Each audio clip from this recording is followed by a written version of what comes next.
તો હાલો મિત્રો, કેમ છો? બધા મજામાં જ છો? તો આપણે આવી ગયા છીએ એક નવો બ્લોગ લઈને.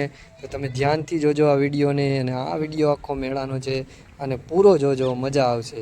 કારણ કે આ હોડકી ચાલુ છે, હોડકી પછી કયું કયું રાઇડિંગ ચાલુ છે એ પણ બતાડીશ. પણ કહેવાનો મિનિંગ એ છે કે આ અચાનક વરસાદ તાટકી જાય છે અને મેળાનો આખો માહોલ બગાડી નાખે છે, અને એક પણ રાઈડમાં કોઈ બેસી નથી શકતું. તમે જોઈ શકો છો કે પબ્લિકને ભાગવાનો પણ મોકો વરસાદ નથી આપતો, ભૂક્કા કાઢે છે. તો જો આપણો બ્લોગ. હેલો.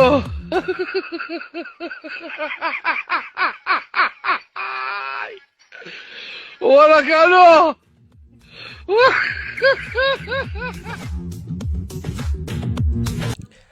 કે એ કોઈ વસ્તુમાં, ચકડીમાં કે એમાં બેઠા નહીં એનો કોઈ અફસોસ નથી, પણ અફસોસ એ વાતનો છે કે યાર મારો ભાઈબંધ મારા ભાભીને લઈને આવ્યો તો એનો મેકઅપ ધોવાઈ ગયો યાર. એનો ઓરિજિનલ ચહેરો જોઈ લીધો મેં, બહુ કરી. Hola, Carlos. તો હાલો મિત્રો, હું છું આરીફ ચૌહાણ. આપણો બ્લોગ સારો લાગ્યો હોય તો વિડીયોને લાઈક કરજો અને શેર પણ કરજો. બસ આટલું છે.